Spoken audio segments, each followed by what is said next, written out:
Hi everyone. I think everybody's now come in, which is great stuff. So my name is Lucy Truman. Thank you very much for joining us today. So I'm just going to give you a little bit of an introduction about what we're going to talk about, and then I will be handing over to our lovely speakers. So we've just got one more person joining.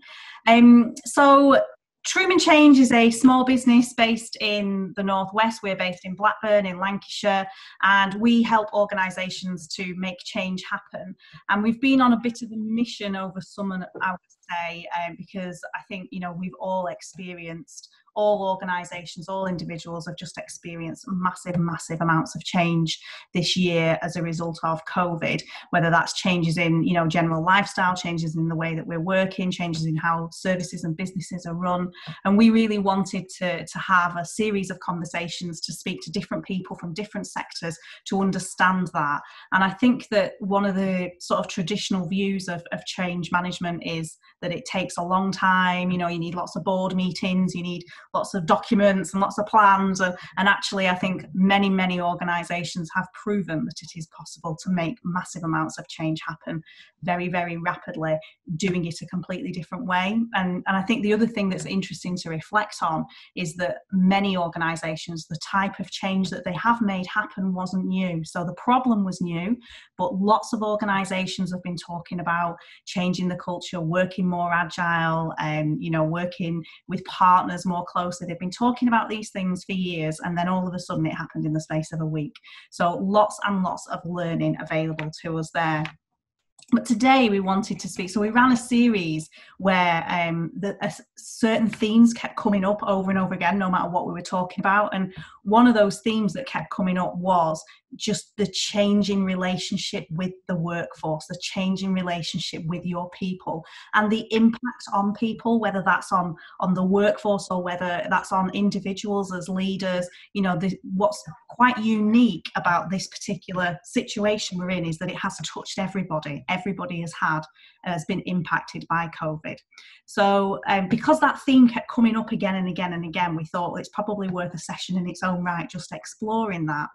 So we have some brilliant speakers for you today. So I'm Managing Director of Truman Change. I work in predominantly the public sector, and I help organisations to drive change. So I'll be talking a little bit about my experience on the projects that we're working on at the moment. We have Louisa Scanlon. Louisa is the director of a company called Collaborate. She's a specialist in leadership. She goes into organisations and helps them to look at how they do leadership. She does personality profiling through Lumina, and so she'll be bringing that perspective to the table. We have Sabina, who works for the University of Liverpool. She's the Assistant Director of Comms there and is also in charge of PR. So she'll be talking very much about how they have changed their relationship with their staff, how they've communicated with staff over recent months to help these changes happen. And we've also got Lizzie Collins, who's wearing two hats today. So Lizzie is a member of the Truman Change team, so she does work with me, but she's also a county councillor for Lancashire County Council. And so she may draw on examples from both those roles, and Lizzie does quite a bit of blog writing for us around well-being and health and mental health, so she'll be talking a little bit about that too. So what we tend to do is keep people muted just so that it's easy, and so we don't get any noise distortion, but do feel free to use the chat function, which is just an open conversation. So if there's a particular question that you want us to address and talk about, do feel free to put it in there, and I hope that you find it useful. So Louisa, can I come to you first? Do you want to just give us your first sort of reflections? Yep. Reflections and thoughts. So I think from my perspective, so there are kind of two angles, I suppose, that I'll come at this conversation with. I mean, the first one is, as Lucy said, it's that leadership piece. So for me, talking to leaders kind of across businesses, mainly in Lancashire, but further afield, is the shift in what they've had to do and how they've had to manage. And we're not just talking about virtual kind of, management of teams, but we're actually talking about a shift in how they are leading as individuals. So there's been a huge change, I think, in trust. So I think there's quite often been a perception that maybe people that work from home are maybe not doing, the hours that they should be doing. Or, are we spending, a little bit of time over lunch watching, a little bit too much Loose Women? Well, actually, I think people are much more productive, you know, from a working from home. And I think that productivity and that shift in productivity has massively been demonstrated over the last 6 months. And I think leaders have taken a bit of a step back and kind of gone, actually, you know, the perceptions I think have been thrown out the window, which is lovely. So the whole trust piece for me has really come forward from a leadership point of view. And the other thing that's really come through for me is a lot around authenticity. A lot of leaders saying, I don't know how to do this. I've never done it before. None of us have ever done it before, and been very open and honest with their teams to say, we're all finding our way through this.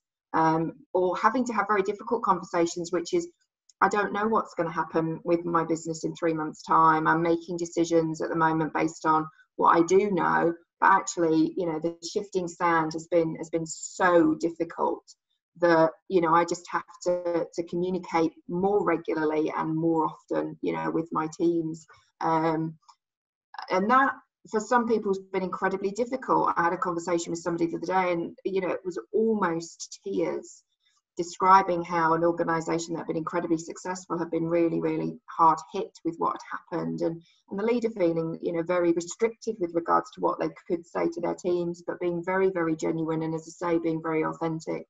So I think there's been a huge rise in people being able to say, I don't know, and actually, you know, we all just kind of need to work through this ourselves. The other thing I've seen is a huge increase in people wanting greater self-awareness. So understanding why I'm reacting in the way that I am reacting to a particular situation.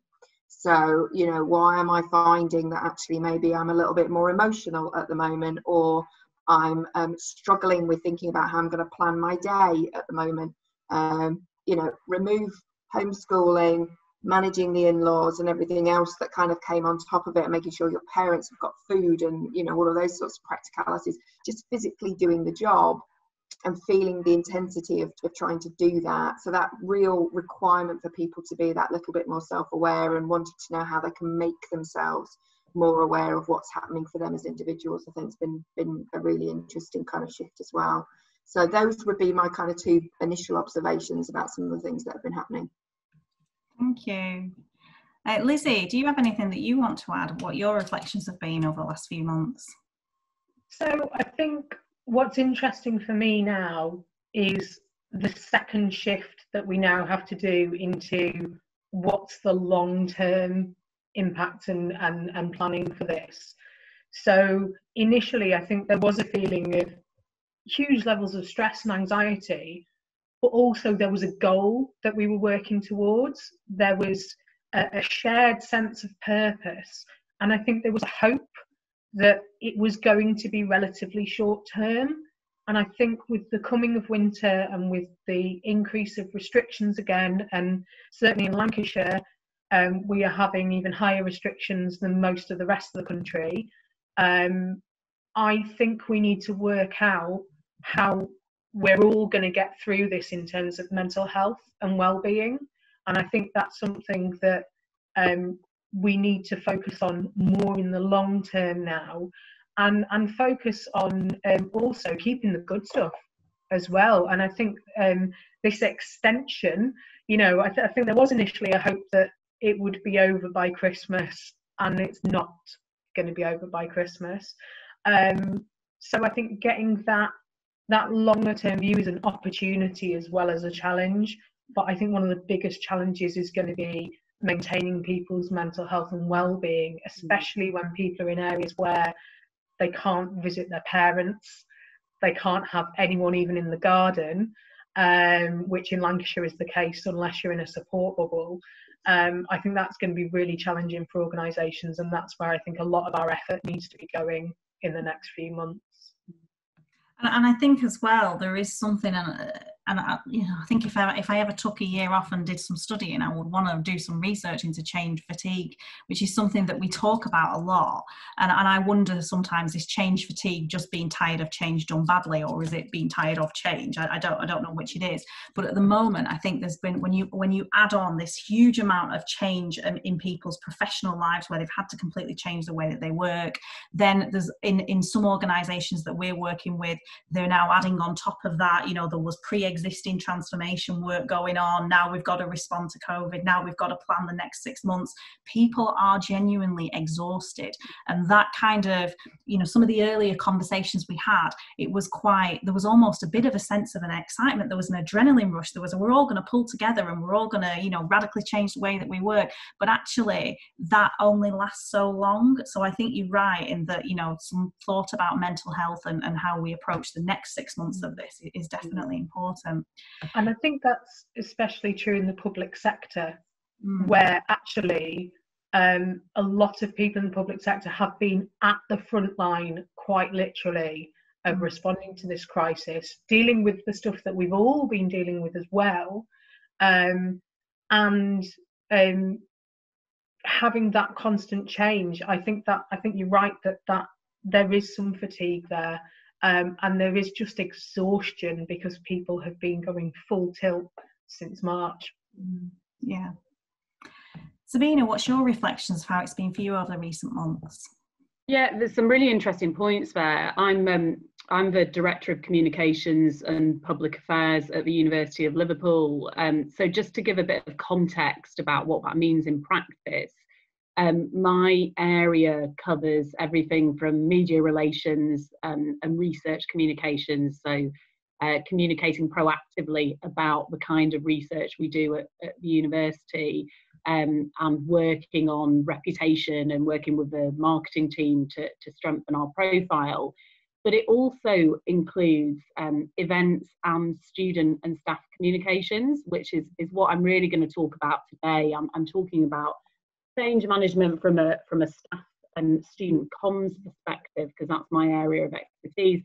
A couple of things that just came up and reflections that you made, Lucy, and Lizzie as well, which really chime with what we're doing at the university around maintaining mental health and well-being. That is such a crucial part of what we try and do through our communications channels. Part of my job is working with colleagues to ensure that our staff and our students are receiving communications which inform them about what's happening and the pace of change, but also that reassure them about what the institution is doing in these uncertain times. I think, you know, it's often said that people don't like change, and I think that's really interesting, because I think it's more that people don't cope well with uncertainty. And that's what we're seeing at the moment. Uncertainty is uncomfortable, it's threatening, it's stressful. So as an employer, we have to keep that in mind, that people are feeling uncertain at the moment. Obviously, everybody around the world is. So people need to be reassured through communications channels about what you have in hand and the plans you have in place.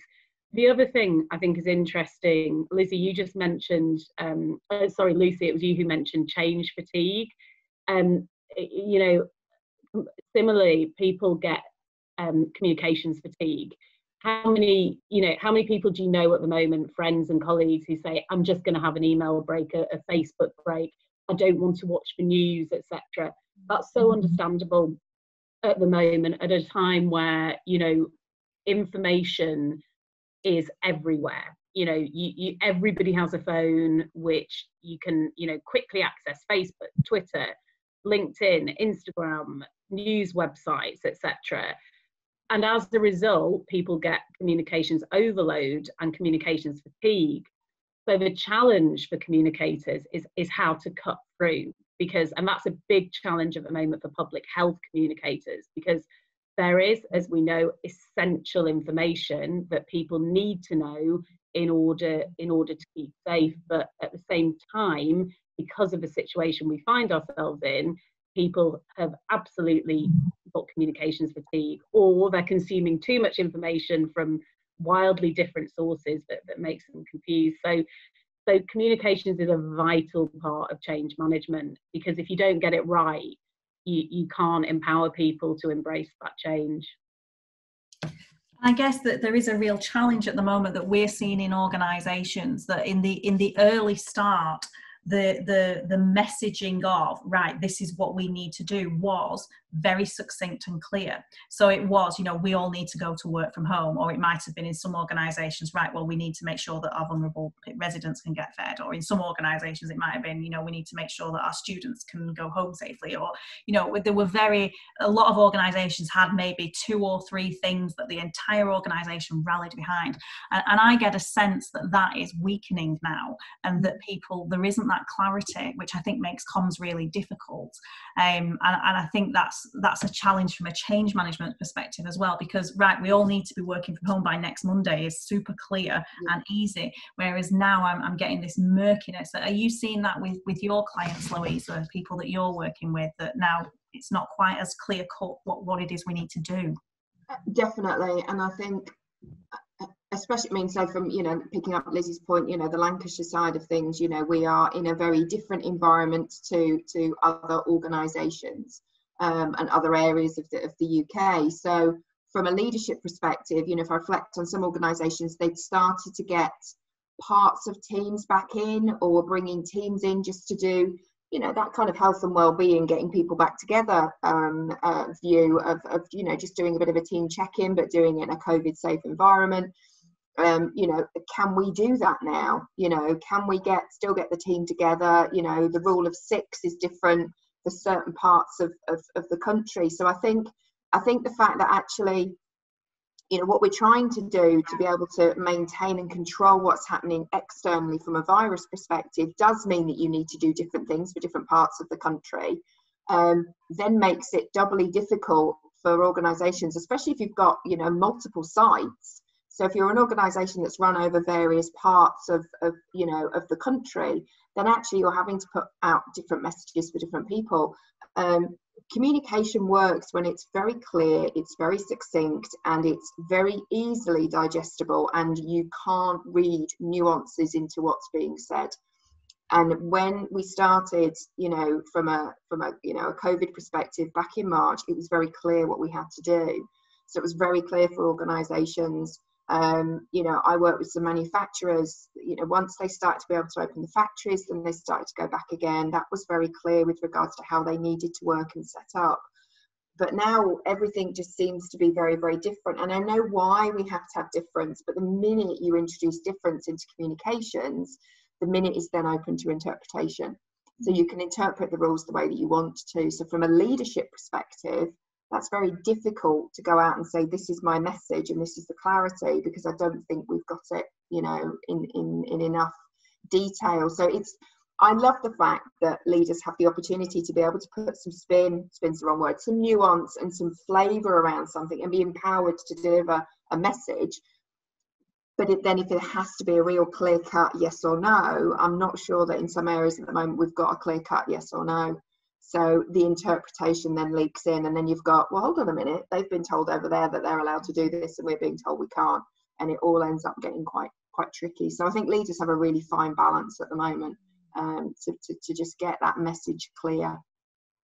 So we've talked about some of the challenges at the moment, but I do think, you know, from the other calls we've done, there have been some real positives in terms of how organisations have pivoted and changed their relationship with their own workforce. One of the things that came up quite a lot with our earlier conversations was almost a kind of reduction in hierarchy, and I think that some of that was the nature of the way that we now communicate virtually. So it's much easier to have people of, you know, before there'd be a boardroom with important people in them, and things were kept quite separate, whereas now it's much more transparent and easier to be part of conversations logistically, but also a sense of everybody needs to just roll their sleeves up, and people not worrying about job titles in the same way. Would you say, have you seen that examples of that, Lizzie? I know you've worked with organisations with Truman Change, but also in your other role, have you seen that kind of reduction of hierarchy a little bit? Yes, I think so, and it's quite levelling a Zoom call, I think. So take, for example, a political visit. You know, if you had the leader of the opposition coming to visit, or a shadow cabinet member coming to visit, they would be surrounded by a little group of people, and they'd sweep in, and then you'd do the thing, and then you'd do the introductions, and then they'd sweep off again. But actually, if you're on a Zoom call, so I was on a Zoom call with Angie Rayner a couple of weeks ago. She was doing one of our campaign meetings, and she said, "Oh, I'm sorry, I've got to go and vote," and took us through the Houses of Parliament on her iPad. and then she was like, "Oh, there's Keir," turned it round, "There's Keir Starmer," and that's totally different to the way that there would be that you would interact normally. And you know, at the council is quite formal. There's a formal relationship between officers and councillors, and you know, you go and sit in a big stuffy council chamber and all sit in your assigned seats, and then actually doing it on Zoom, you see people's dogs and children, and you know, people popping off to make a brew or forgetting to turn their mic off and muttering things. And it is very levelling and humanising. And I actually think that the humanisation, if that's even a word, making leaders more human, I think is really effective for building those relationships, making people accessible in a way that they weren't before. Is really important for building those relationships. So I think that's had a really positive impact on how things operate, in that I think we've all seen a bit more of each other as people. Yeah. And I think that's really important for building empathy, for building sympathy, and for flattening that hierarchy, because it's really hard to be starstruck by a leader or whoever if they're just sitting in their living room and you hear their dog barking. Do you know? It's a very different experience, and I think it's a positive one. Yeah. Louisa, you talked about authenticity, and I think that links very closely with this. And I personally have always rallied against professionalism in a way of, you know, I've never been very good at putting my heels and makeup on and being somebody else at work. So for me, this world is great because I've just gone feral. I've gone worse than I was before. But how have you seen this in other organisations, this ability to perhaps be a little bit more authentic, Louisa? Completely, because I think we've had to, you know, that whole premise of we've opened ourselves up a little bit more as people, you know, just purely because people can just see from a life perspective what it's like to be in your living room. I always cast my mind back to that BBC interview where the guy's kids ran in and everyone was just like, oh, good grief, and it's the worst thing to happen ever. Actually, no, it wasn't. It just demonstrated that, you know what, he's got a family, and you know, and sometimes kids just do random stuff, and that's absolutely fine. And we should never apologise for having lives outside of work, but you know, there's always that kind of expectation. I mean, I know I've asked my daughter to move our ironing board at home when I've been on a Zoom call, you know, and I've left the mic on, and somebody's gone, oh, just leave it there, it's fine. So it's massively levelling. I completely agree with Lizzie on that front. But I think it's also gone back to, do you know what, actually the people who do the jobs are usually the people that are in the best place to be able to make the decisions. So we over-egg organisations with process and with policy that just enable somebody to rubber stamp something. And 9 times out of 10, that's all that's happening is there's a need for control. There's a need for feeling as if there's a ratification of a decision. Whereas actually 9 times out of 10, people don't go to work to be awkward or to be difficult or to make decisions that are potentially going to be dangerous for an organisation or put an organisation at risk. They're going to do a good job. And sometimes we make mistakes and we mess up.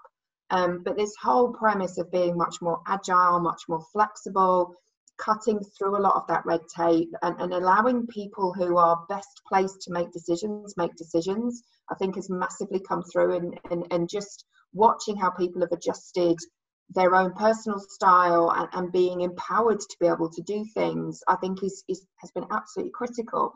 And as organisations, we need to make sure that actually when we return to whatever we return to, people don't feel as if that trust and that agility is then removed from them because we go and put those layers of hierarchy and those layers of checks and balances back in. I mean, we're not talking about somebody going out and spending £1 million, but actually if they've been enabled to do something, then just carry on letting them being able to do it, because guaranteed most, you know, 9 times out of 10 they'll be doing the right thing. Thank you. Sabina, I've not worked in higher education. My background is local government, but I can imagine that it's similar in that they often are institutions and perhaps quite traditional. Have you seen a move towards kind of reducing some hierarchy and things being a bit more human over recent weeks? I was going to say exactly the same thing about this way of working, humanising people. We've all had the same experiences, seeing people's cats on screen, etc. It absolutely brings you more literally into people's homes, into your colleagues' homes. But actually, I don't think it's just the technology that does that. One of my specialist areas is crisis communications. And there's nothing like a crisis to bring people together. Conversely, when crises, continue for a very long time, it divides. But that's a separate issue that we can talk about, and how you use communications to manage something that's long term. Crises are generally short, sharp shocks. But there is nothing like rallying round a particular issue to encourage teams to work together, and that humanises people as well, because as we talked about at the beginning, everybody is in not the same situation but very similar situations, as in we don't have control over what's going on globally. We don't know what's going to happen next. There's an acknowledgement that people around the world, governments around the world are feeling their way through and doing the best that they can. And I think that humanises people as well. It helps people understand that we have to pull together in different ways in order to do this. And I agree also with what's been said about empathy. We're all in a situation where we're able to see more how people are struggling, and so understanding people is a vital part of that. That obviously makes me think in communications terms about the fact that communicating with people about change, about key issues, is not a one-way process. Communication is a conversation, and I think what you were saying before about succinct, clear, brief communications, absolutely, that's comms 101. So every time you see an official communication put out from government or from any business or organization, that the science, if you like, behind it is it needs to be brief, for no more than 3 key messages, etc. All of those kind of things that you learn in communications theory. But it's also really important to be transparent about when you are not certain about something, and be transparent about what's happening. So those principles of communication are so important at the moment. This is almost like a case study. I used to lecture before I worked in this role. I lectured at the University of Central Lancashire. And that's exactly the type of thing I would have talked to my students about, ensuring that you adhere to the principles of communication in situations like this and in crises. I have no doubt that in future years, this situation around COVID will be used as a case study to teach students, and we will learn from it, whether you're working in, whether you're studying communications, whether you're studying marketing, whether you're studying public health messaging. This will be used for years to come, and we will learn from the mistakes made during this time as well. And I think that's crucial.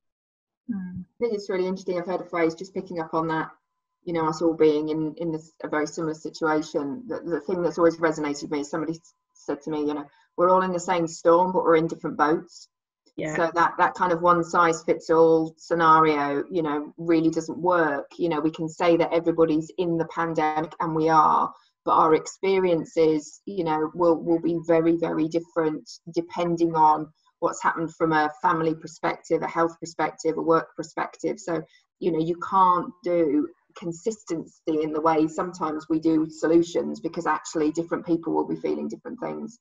And again, that comes back to the point about, communication is a process. It's a two-way process. We have to always remember that we're communicating with different audiences, and communications need to be adapted for those different audiences.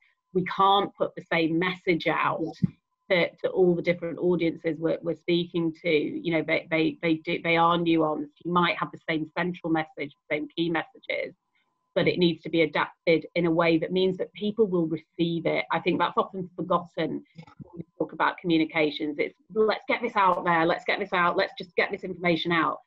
But if nobody's listening, if nobody's taking that information on board, if nobody is understanding it, that's a problem. And the other thing I think we need to remember as communicators, the final thing I'll say on this, is that people need to understand why they are being asked to take an action.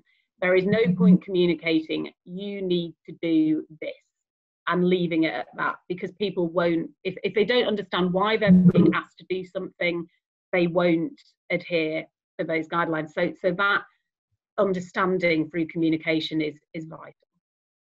Thank you. And we've got a couple of comments in the chat function about the link between being human and that actually being a positive thing around people being able to open up about mental health and what they're struggling with and how important sympathy is. Lizzie, do you want to weigh in on that? Because I know you've written some stuff on well-being and mental health before. I think it is very important. It's still very difficult in our culture generally to have parity between mental health and physical health. But within this pandemic and within everyone's reaction to it, if anyone tells you that their mental health has not been affected in some way, they're lying. I don't think anyone could have gone through the last 7 months in the way that we have and not had some sort of impact on your mental health.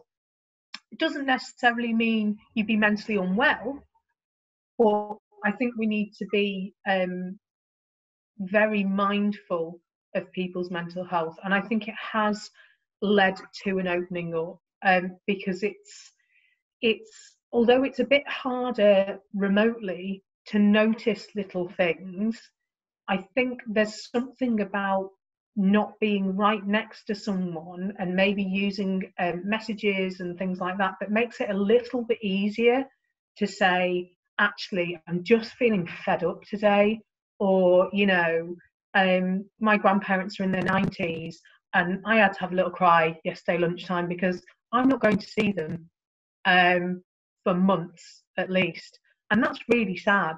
You know, that is just sad. And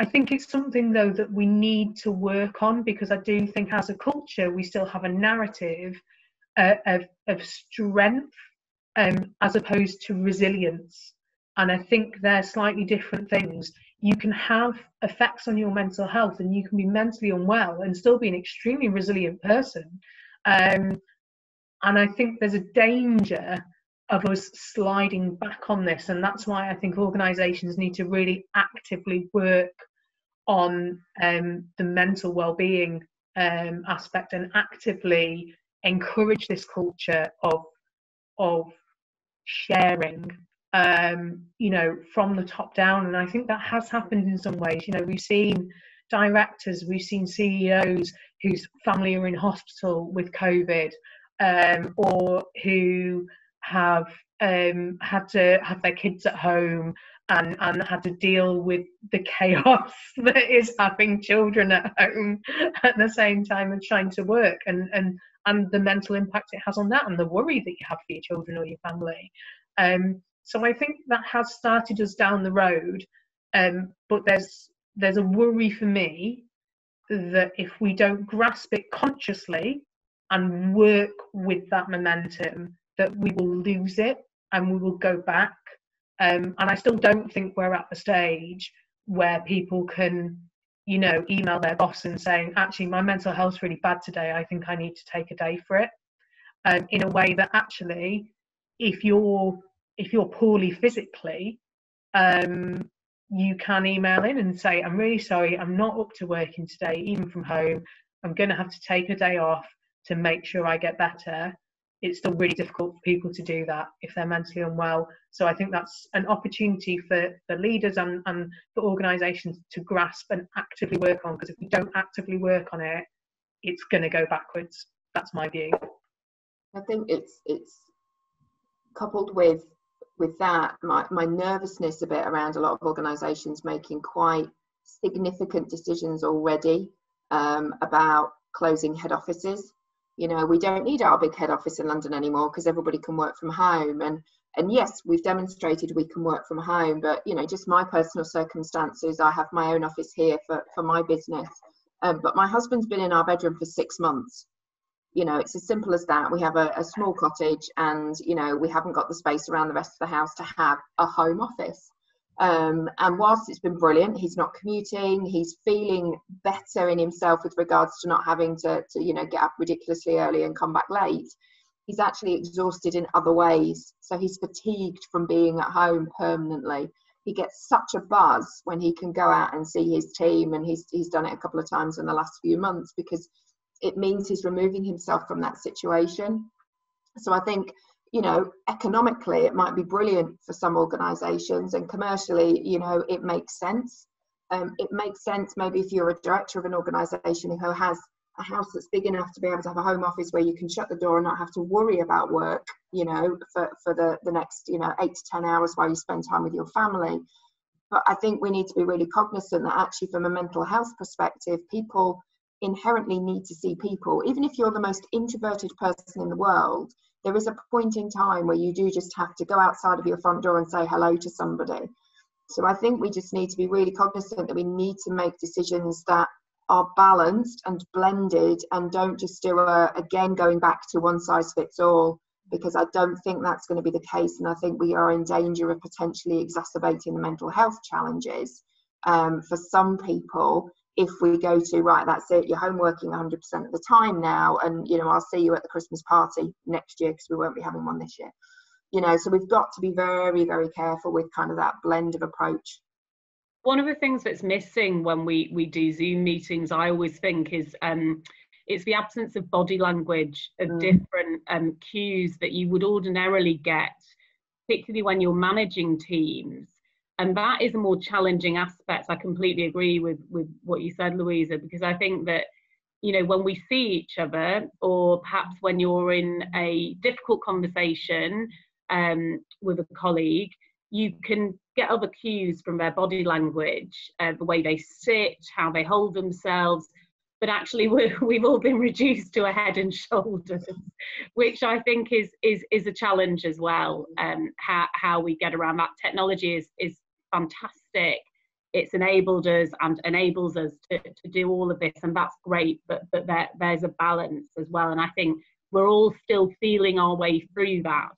And trying to work out what the future looks like. That's the challenge at the moment. This isn't a static situation, so we are going to need to adapt. But that's what nobody really knows yet. What the long-term future looks like. So in change management, there's lots of different theories around people's, you know, emotional response to change and uncertainty. You know, you've got things like the transitions model, you've got things like the change curve, which I won't go into. There's lots of debates about how relevant that is, given it wasn't actually created in a response to change.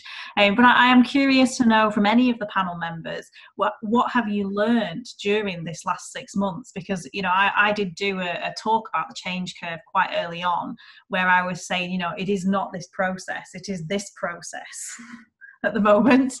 Would anybody like to share any learnings about, you know, what you've witnessed of people's emotional response to all of this uncertainty? Is there anything that you've taken from that? I genuinely think actually people want to be involved. So I think they look for direction. There's a really good phrase from one of my favourite TED Talks where somebody talks about authorship equals ownership, and people actually feeling empowered to be able to make a contribution. The kind of the 4-box model that sits around that is, you know, what will you keep? What would you chuck? What would you add? What would you change? And it's a really, really simple way of just engaging with teams.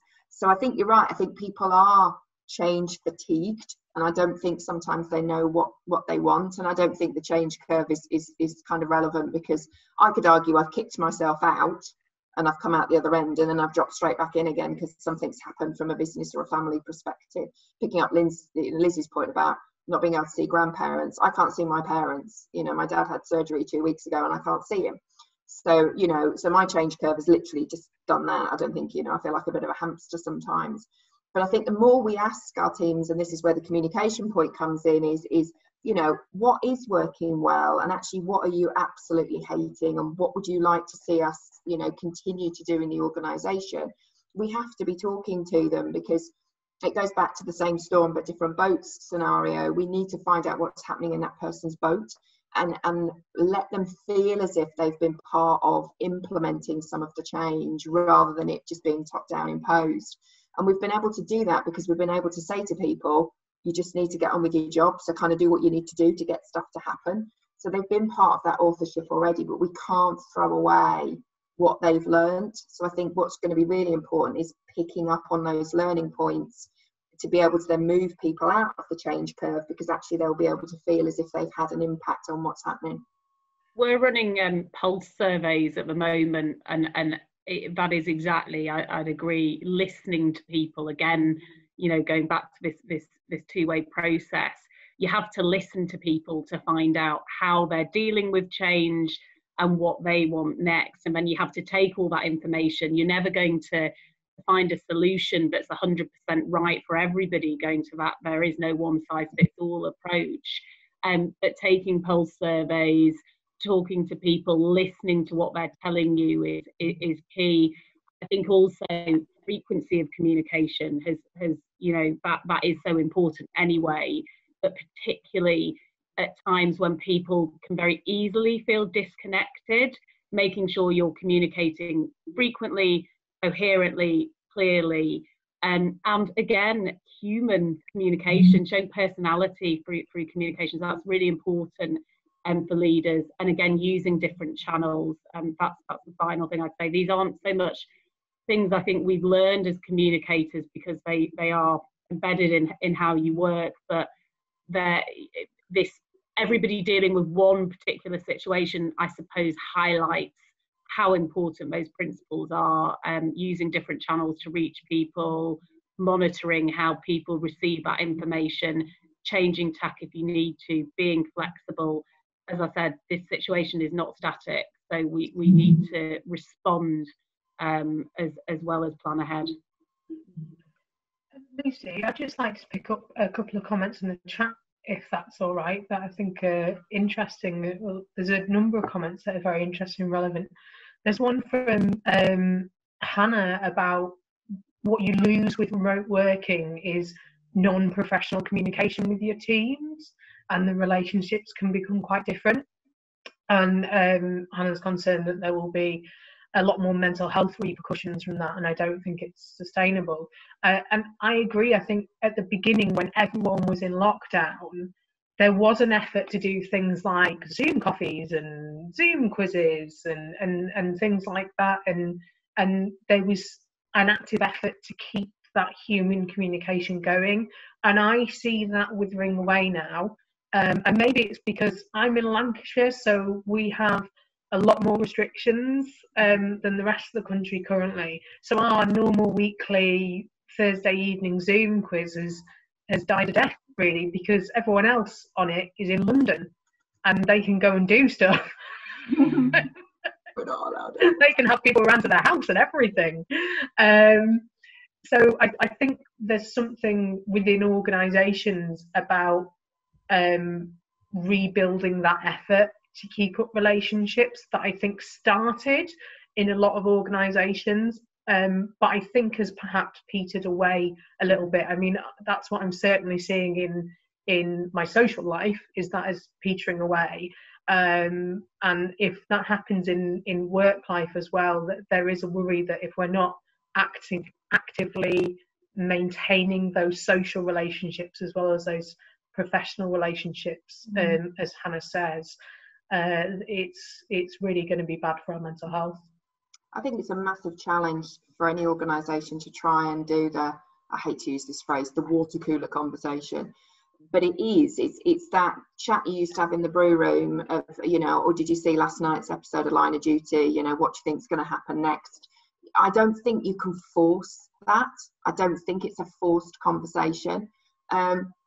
a reflection though, and it's point that Martin's put in the chat as well, is my reflection for when I had a bit of an issue with my mental health after working overseas for a long period of time was my boss would phone me up, and he'd be lovely, and this is definitely not dissing my boss because he was amazing, and we'd start the conversation with, so how's things, how's it going, you know, how the family, but I knew at a point of time it was going to come back to a conversation about work, because, you know, he would be phoning me about work.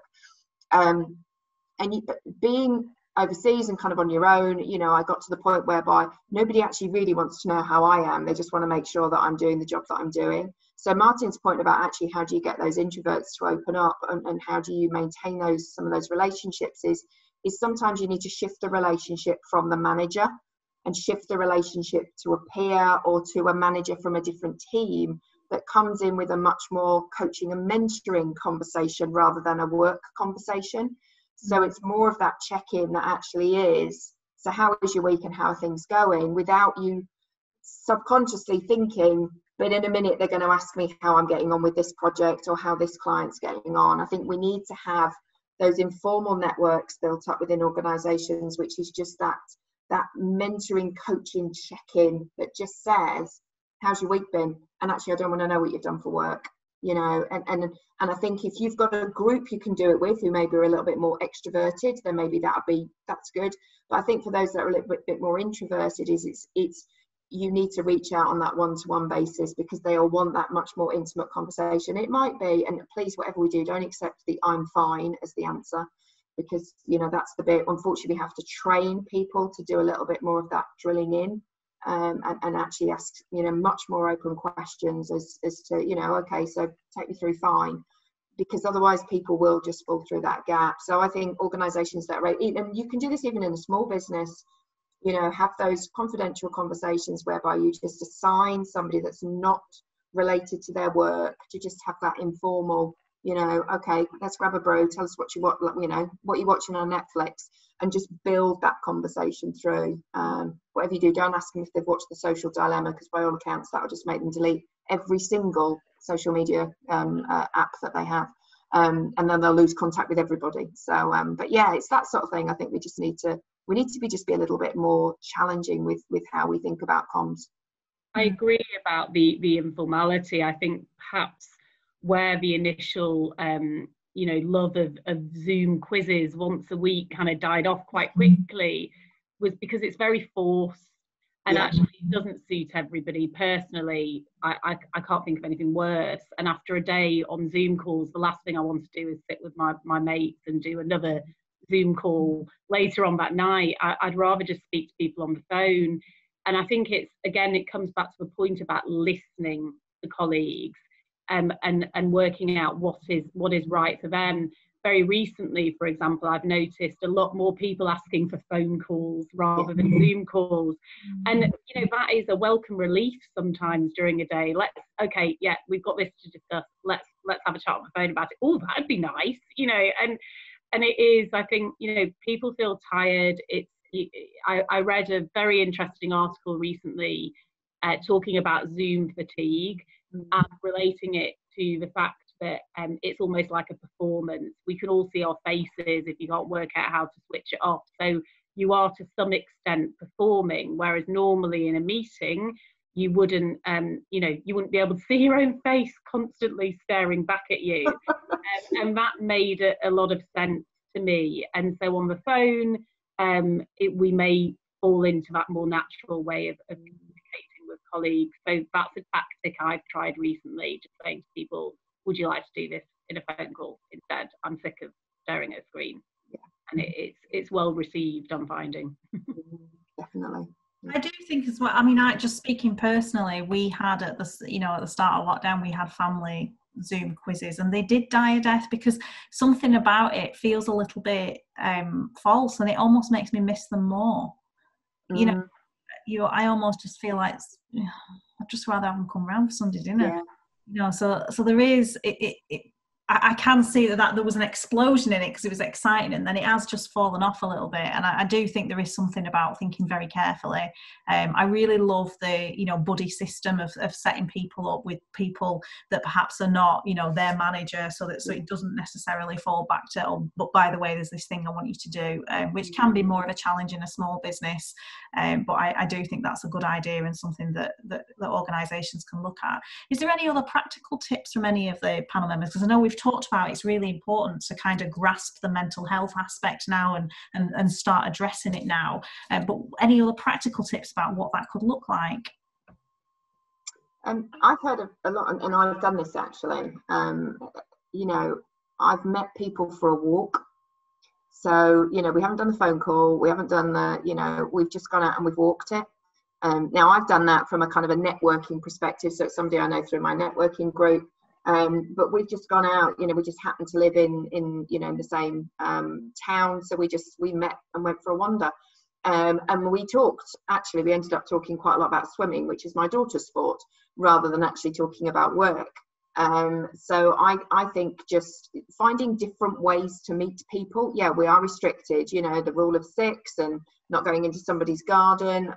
But actually that doesn't stop you potentially meeting 1 or even 2 of your work colleagues and going for a walk in the local area, you know, drive and meet somewhere that's the same distance. You know, it's all work and it's all that check-in. I know it's going to get a bit wet and windy over the next few months, but actually I think that's been a way that a lot of people have been able to look after their own mental health, the mental health of their teams, and actually, you know, just get that, you know, just different. You know, we don't have to meet at work. You know, now we're in an environment where you don't have to, you know, we don't have to meet in a coffee shop. You know, let's just go and meet in a local park and sit around and, you know, have a coffee and just shift the scenery. So for me, you know, I've just found, you know, a walking meeting, which I used to do. You know, I've done actually around the campus at Liverpool a couple of times. You know, it's a great place just to wander, you know, just go and wander and just, you know, and I think the shift in the conversation is massive because you're not in your manager's office where you might feel a little bit more inhibited about having that conversation. And I think, you know, just, yeah, get out and have a wander. I'm glad you mentioned our beautiful campus, Louisa.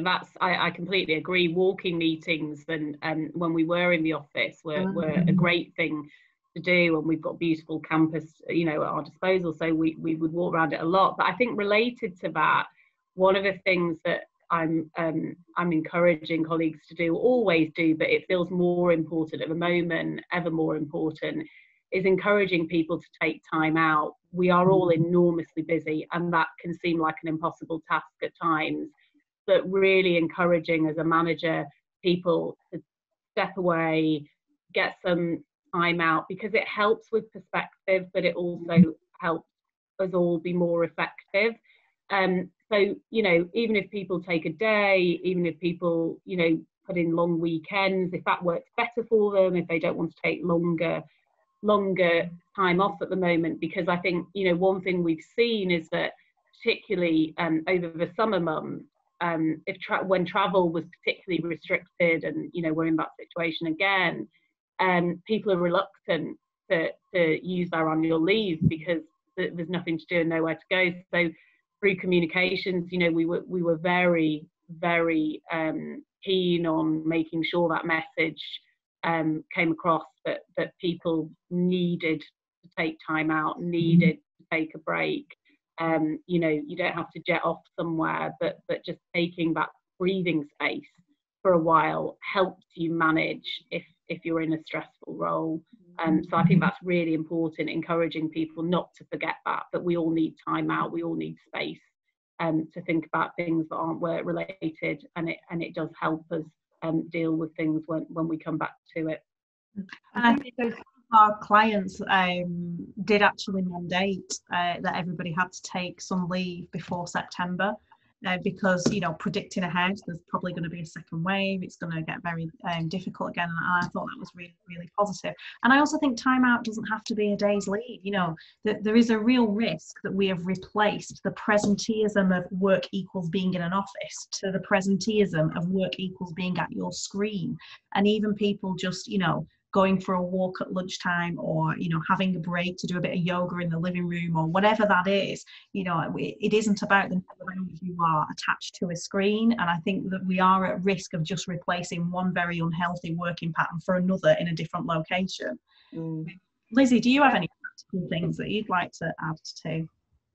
Yeah, well, that was something that you just said, Lucy, that I was thinking about as Sabina and Louisa were speaking, is about that leading by example and that permission coming from the very top and through all the comms, that being at work is not just being behind your screen. And I think it's easier for people like us who maybe have quite a lot of control over our working life, and who perhaps work in roles where we are driving the agenda a lot of the time, to take for granted the idea that we can take half an hour and go for a walk.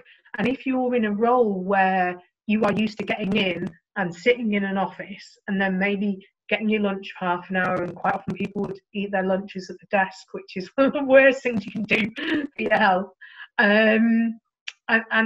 And actually, if you're in that probably more junior position, you need that example and that permission from the leadership to say, it's all right to leave your desk. And not even it's all right, you need to get outside, and we're going to show you that we do this and that we want you to do that. So there's an aspect of making sure that culture and that permission is there for employees, and I think particularly for junior employees. And I really like that idea of getting those natural phone calls going. I genuinely don't like quizzes, but I like having Zoom quizzes because I get to see people's faces, and that's what's important to me. And we did have a weekly thing where, as a team, we just all talk about anything but work. And I appreciate in some setups that's quite hard to do, but I think practically speaking, doing things differently is important, but just taking that active management approach, which I do think we're at risk of losing. Taking that active approach and keeping it in mind is something we're at risk of losing. And I think the ideas we've had so far are really good. I am very comfortable online. I'm very comfortable on screen, and I appreciate not everyone is. So I've taken some ideas away. So thank you. I'm gonna use them. Sabina, I know that we've had your colleague Carol on some of our calls, and she did talk about ensuring that leaders in your organisation, she would do a quick little video update after she'd just been for a run with no makeup on, to try and do some of that setting an example. I'm going out in the middle of the daytime because I've got a gap between two calls, and it's okay for you to as well. Have you found that's been helpful, do you think, in terms of the culture? Yeah, hugely. Leading by example, I think, is so important. I think it's a really challenging thing for managers to do, because we are all in very, very busy roles. Everybody is, but obviously as you climb higher, your job gets busier. But it's so important. I think if we're not leading by example, then it's it's difficult, because you have to practice what you preach. I'm very fortunate. I've got a manager who sets a brilliant example, and really encourages us to think about that. And at the university, as I said, mental health and well-being, alongside the safety aspect, is absolutely at the centre of our decision making. Around everything we're doing at the moment. As you know, there are enormous plans being put in place. Universities are big institutions, and there are a lot of people, staff and students, who are part of them. They're big communities, and at the moment, staff and student safety is our central focus, as is mental health and well-being of our staff and students. Those things are central to all our decision making. I really want to highlight Martin's comment that they've got a WhatsApp group where work talk is banned and someone's nicknamed it the smoking room. I really like that. But it's interesting, isn't it? Because, you know, if you think about how, you know, in an office environment, we remove ourselves from our desks every so often, whether it's to go and get a brew, to nip to the loo. And as you're doing, you know, both of those things, you might bump into somebody that you know and you just have a quick chat in the corridor. Or you make a choice to go out to lunch because you're meeting up with the girls to, you know, at the local Starbucks or whatever. None of that has to change. And I think it's a really interesting point that was made by Rochelle, which is, you know, we've just moved our work. So actually we do need to look at how we're doing that work. But actually, you need to go back and think about, well, what did I do during my working day? And, you know, I might get up and just take a quick wander and go and have a chat with the person that sits, you know, in another part of the building. You know, we don't rigidly sit at our desks for 8 hours and don't move. So actually, we shouldn't be, you know, saying that that's what happens, you know, on a day-to-day basis at home.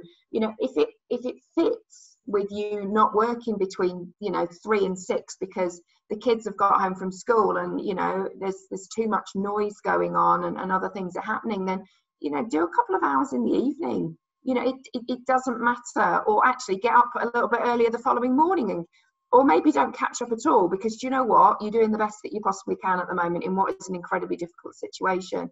So I think, you know, Rochelle's point is really interesting. You know, we need to unpick maybe our perceptions of how work is done and delivered, and it's always got to be about the output and not necessarily the methodology by which you've come to deliver it.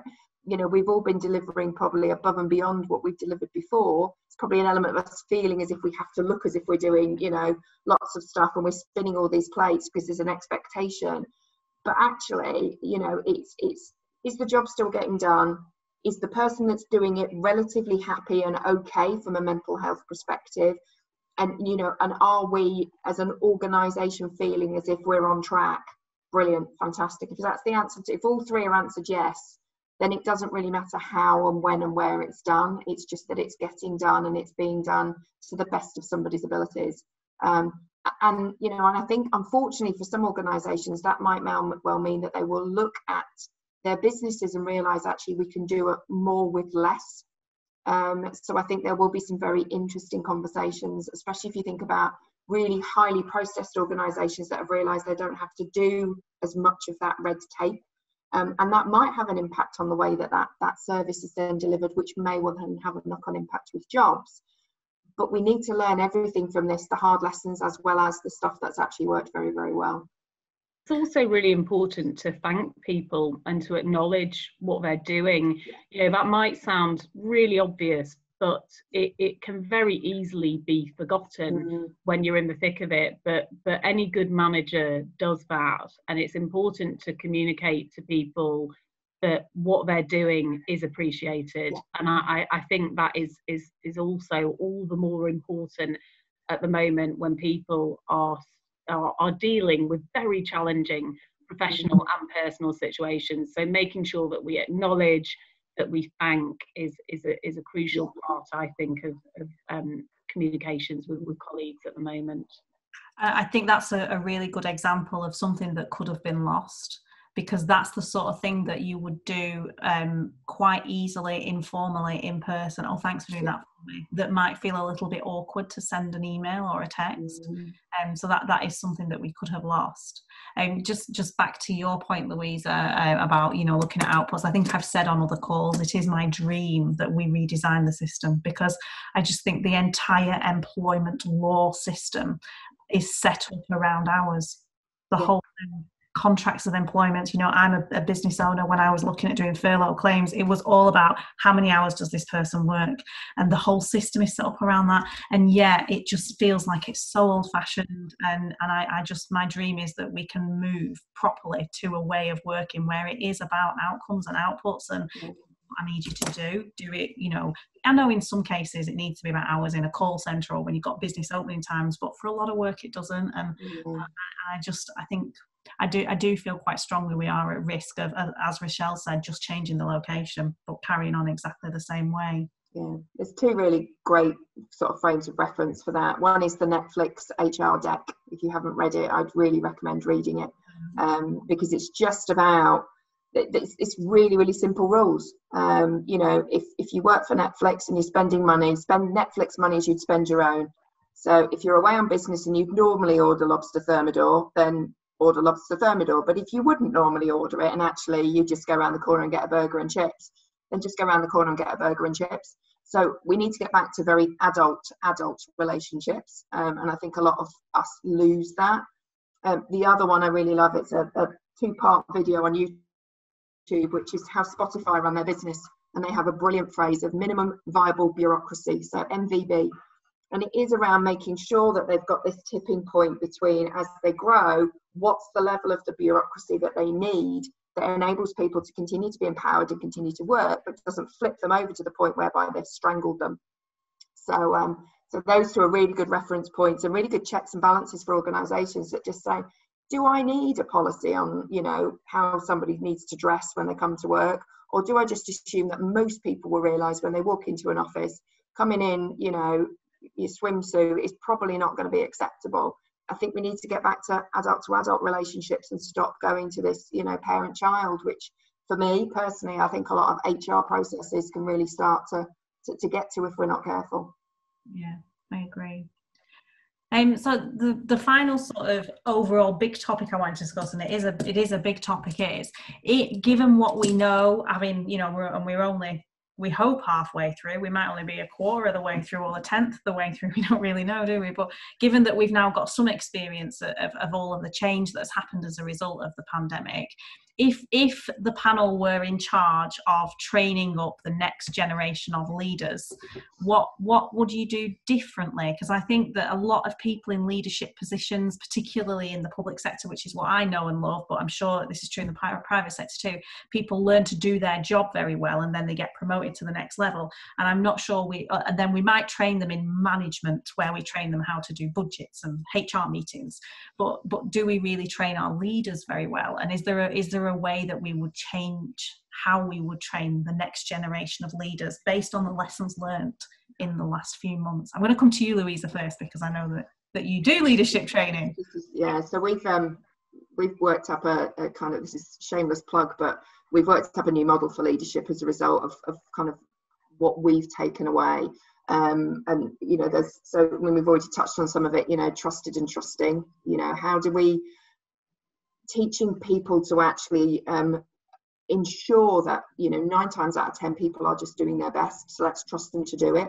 But let's be trusted leaders as well, so really think about the messaging that we're sharing and how we're taking on information and making sure that we don't kind of disseminate it out. And that whole kind of self-awareness and being aware of others, for me, is massive. I think we've got to be a lot more engaging and empathetic, a lot more vulnerable and authentic, and all of those words have come out over the last sort of few months. We need to be more agile, and we need to be more flexible. You know, we've been able to do it because we had to. So, you know, how many times, I mean, when I was in my corporate job, you know, how many times were people told they couldn't work from home or they couldn't work part-time, and oh, surprise, surprise, you know, within 24 hours they were doing it, and you know what, they were doing it incredibly well. And I think we need to be a lot more reflective. We haven't necessarily been able to take the time because we've had to make decisions very, very quickly. That doesn't mean that we can't take the time now to reflect on how we did things and why we did things, and then understand why we would do things going forward in the future. So I think we need to teach, educate, we need to enable leaders to have, you know, a blend of those qualities coming through, because actually for me now, leadership is much more around the person than it is around the process or the hierarchy or the title. Thank you. Sabina, what are your reflections?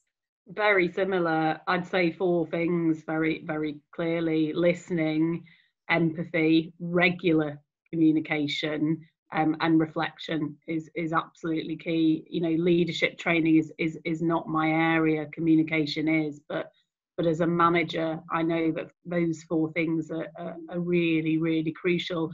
I guess the other thing I would say is that, and this is just reflecting on my personal experience as a manager of people in the last 20 years, I learned very quickly, I think, that your management of people should not remain the same. It's very similar to communications in that sense. You have a different audience as a manager with every person who you're managing. So you need to be able to adapt your management style, your leadership style, to suit the individuals you are managing. So in that sense, it's very similar to communications principles. You don't manage everybody in the same way because that might not suit everybody. You have to get to know the people you're managing and work out what they respond to well. Very difficult for large organizations where there are thousands of people, but that's why obviously it's broken down into different areas. So as a manager of people, I think that's really crucial, realizing that the way you manage one person might get a different response to the way another person is managed. So you have to adapt to that and reflect on what works for different people. And I think, you know, that flexibility and being adaptable, I mean, that's just been absolutely massive over the last few months. And even in what we were talking about, you know, with the rules changing, and, you know, people say they feel like the goalposts are moving because as the government has to react to current data and information, that then has an impact on leaders, on organisations. So that not being able to plan, I think that's something that my profession as a change manager, as a project manager, you know, that's something I'm good at, planning. I'm really good at having the next 6 months mapped out and having a nice spreadsheet and a nice diagram for it. And actually it's been scary but somewhat liberating to throw all that out the window and be a little bit more reactive on a day-to-day basis, and, you know, just do your best with what you've got at the moment, and it might be different next week. So I think there's definitely something around that, because again, that sort of management school of thought is that planning and long-term thinking, and that's been very difficult. Lizzie, I mean, obviously you're in a political leadership role. Is there there must be lots of learning there, I imagine. Yeah, I think the main one for me is be a person and don't be afraid to be yourself. I mean, I think this is true in lots of arenas, but certainly in politics, it's still pretty pale, male and stale. There's still very much an idea of what a leader looks like and what a leader sounds like. And I think that some of the barriers that have broken down in the humanising of leaders is one of the things that we really want to see carry on, because in my experience, I ran a parliamentary campaign and that finished in failure just before the pandemic, and what I noticed is, because I'm not very good at not just saying what I think and being myself, is that people responded really well to that and were a little bit surprised. I think they sort of expected me to be a different person because I can stand up on a stage and deliver a rhetorical speech, when they discovered that one of my favourite things to do is eat chips and mushy peas on the front of Morecambe. They were quite surprised. But I think that's what inspires me in a leader, is knowing that they're a person and being comfortable with your own style. You know, there's actually a lot of great leaders who are quite quiet, you know, who aren't necessarily like me, who will stand up and give a rousing speech on a stage, who are quite self-contained but are still excellent leaders because they own who they are and they work with who they are and they show who they are to people, and that aspect of being a person is something that I really want to see taken forward, and that change in ideas that a leader, which is just very true in politics. There's still an idea that leaders must be strong and they must be confident and they must never change their minds, and we all have to do the weird hand thumb thing, which I don't know where that came from. And I think that's something that is changing and needs to change, and I think developing leaders to be comfortable in themselves and comfortable in their vulnerability will be very important going forward. And I think Martin said something about the ability to question and the ability to say, I don't know. And I think that's been, like Lucy was saying, normally plan ahead 6 months, but in this situation, people have been reacting within hours, have been having to lead communities when they haven't been told what the rules are going to be. There's been an announcement on Twitter at 10 o'clock at night, and that's the first that any of the leaders locally have heard anything about it. And so they're having to lead and to provide assurance and reassurance when they're in a position of uncertainty, and that's a bit scary, I think, for leaders. But I think it's something that we need to continue to be comfortable with and keep, because I think that keeps that connection with people and makes people more able to be responsive and not BS about things, which is also something that happens quite a lot in politics. I think, that point links back to Louisa's about self-awareness. I know one of the things that came out of the conversations earlier, the previous sessions, was that acknowledgement that it was okay to not be okay as a leader. And I do talk about this quite a lot when I'm talking about change management, because again, same kind of thing, people move up in the ranks as managers because they're good at their day job. And again, particularly in the public sector where it's very service delivery focused, if you work with somebody who, say, for example, is a social worker, they will have been a brilliant social worker. That skill set is about being reactive. It's a very different skill set when you put that person in charge of, right now, you've got to make this change happen. And I think we often don't give managers and leaders a space away from that feeling of, I've got to take care of my team, but they also need that space away from that of, actually, I'm impacted by this change, I'm struggling with it. And I think that COVID has heightened that, it's amplified that massively, because we are all worried about it, not just on a professional basis. We're all worried about, everybody's got a family member that they might be worried about, or their partner's income they might be worried about. It's affected all of us in different ways.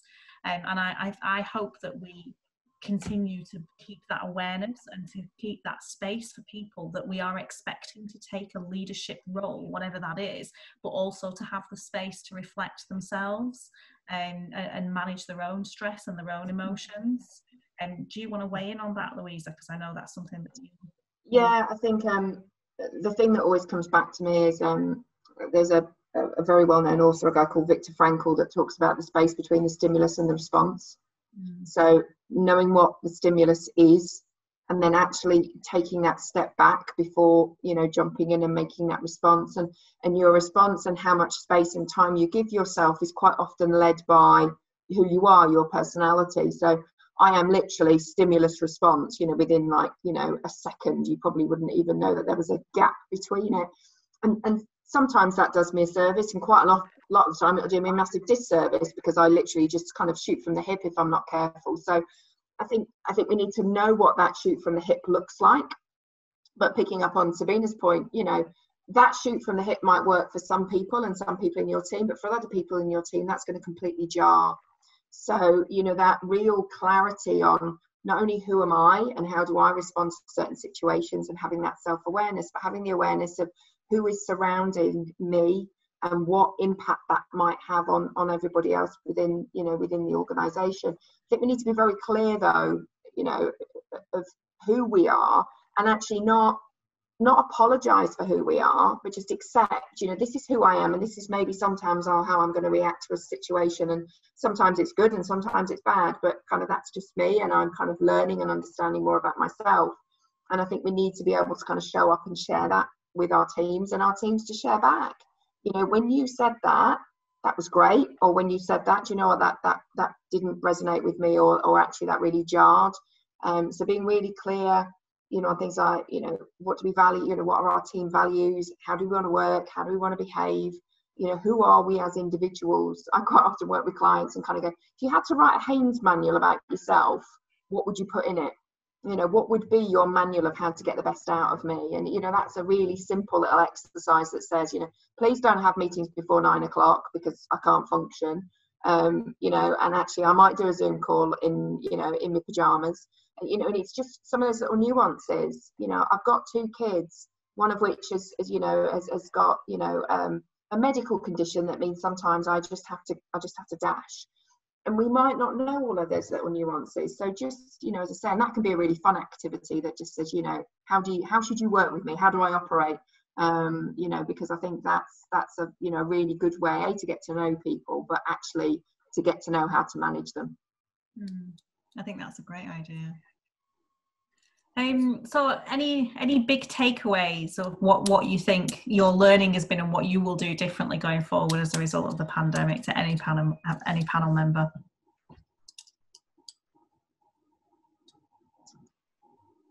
I'll go then. Give myself time.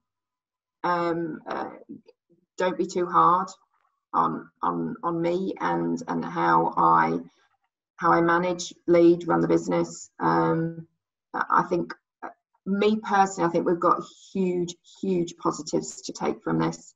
I think, unfortunately, we're focusing a lot, and quite rightly, on a lot of the negatives at the moment. And, you know, significant job losses is a horrendous thing to happen. But I also think that we've learned a lot as organisations, and we need to embed that in our businesses, because I think actually economically we have the potential to come out of this stronger if we take on board what we've learned. But we need to just recognise that there's going to be some proper sticky stuff coming. But we've done some amazing things, and actually, you know, let's embed those. Let's enable leaders to lead in a very, very different way. And I think potentially, as I say, we could come out with much stronger organisations as a result. Yeah, thank you. Lizzie, do you have anything you want to share? I think from, you know, and again, this is from a political perspective and the practical aspects of being involved in politics, is that I'm going to be working with all my colleagues to make sure that we don't go back to that old way of doing politics, that we don't have the need to go into a room to make a decision, because that's a huge barrier to a lot of people entering politics. And I'm really passionate about getting different people into politics. So I think my biggest takeaway is probably what Louisa was saying there, which was to keep the good stuff, to keep what we've learned, and not to allow ourselves to ping back into business as usual. And I think that will take a bit of fighting, frankly, if I'm honest, and I'm sure in all different sectors. And I think personally, I've become a lot more flexible in how I do things. I'm the sort of person who, I'm a morning person, which is difficult for Lucy because she's the opposite. She's a nighttime person, and I am not. Get to 4 o'clock and I'm almost dead. I'm gonna, you know, I've realised that actually there's a lot I can do, even with small children running around and with all this stuff going on, and it's okay to let the veil fall a bit sometimes, which I think, as I was saying before, there's this idea in politics that you have a front on, and sometimes psychologically that's necessary given the stuff that gets flung at you. But yeah, I think I'm going to try and take forward this more flexible idea of working, because I would box things off as much as possible, and I think that was probably again a protective element, because if you don't, in politics it can just infect the entirety of your life, and often does. But I've discovered that I am a bit more capable of that flexibility, and that the system is flexible when it wants to be, and therefore it jolly well is going to be. And you know, no more women are going to have to take a 3-week-old baby into a council chamber to vote. No more women are going to have to pump breast milk on a council chamber floor, which I used to once, which was very funny. seeing people's faces. So yeah, taking that good stuff forward and knowing my flexibility of the things that I'm going to be taking away from this, and all the brilliant stuff I've learned today. I think I've learned a lot from Louise and Sabina, so thank you. I appreciate that. Thank you. Sabina, do you have any headline of what you've learned from the process? I very much agree with everything that Lizzie and Louisa have just outlined. I suppose from a leadership perspective, it is to keep perspective and to take things in bite-sized chunks. When I'm in a very reactive as well as proactive role, which if you're looking after media relations, you tend to be. So you can often only take things day by day because you don't know what's coming next, and that helps in situations like this. And it helps me lead my team to encourage them to keep that perspective, but also to look at things in bite-sized chunks, because otherwise it can be hugely overwhelming. And as leaders, we have to ensure that we are also looking after our own mental health and well-being, and part of that is sharing, and part of it is using all the tactics, and as I said, practicing what we preach, because if we don't do that, we can't lead. It's comparable to, as a parent, you have to put your own life jacket on first before you sort the kids out, and I always keep that in mind as a mum. You need to make sure you're okay to make sure that they're okay. And although professional and personal lives are very separate, that's a really important thing to remember. As leaders, we have to make sure that we're okay in order to lead with strength and resilience. And that's something that I've reflected on very much in the last few months. Yeah, thank you. Well, thank you so much to our speakers. That's been a hugely valuable conversation for me. We've talked about, being human. We've talked about mental health. We've talked about flexibility, self-awareness, which I think is really crucial. I love some of those practical tips around it not all being about Zoom or Teams or whatever that is, being a little bit more flexible and trying to connect with people in different ways. And I love the stuff around adult relationships. I think we should start a campaign, Louisa, to overturn employment law and HR processes, because I do think it's damaging. And I think, the stuff around empathy and just reflection, and I thank all of you for being so honest, because it's a tough time, and it's hard to be on screen and be honest about what's been tough, and particularly with such an emotive topic around things like mental health. So thank you so much, and thank you everybody for joining us. We are running a series of these. The next one is in 3 weeks, and that is on mergers and partnerships and bringing teams together, because that's another thing that we've seen quite a lot of over recent months, and is certainly something quite topical where Lizzie and I are based in Lancashire, where there is some local government reorganisation going on at the moment. So we wanted to have some chats about how you do that and that merging of cultures. And please do keep in touch with us. We will let you know as we're booking more events, and we're always looking for speakers as well. So if you know anybody that you think would be great to be part of these panels, then please do get them in touch. We're just open to chatting to as many people as we can, just to kind of share that learning as we keep going. So please, in the spirit of what we've talked about, take care of yourselves. It's a tough time, and I think we all know, we're at a lull point at the moment where it might be getting tougher again. So please take care of yourselves, and please do keep in touch. Thank you very much for joining us.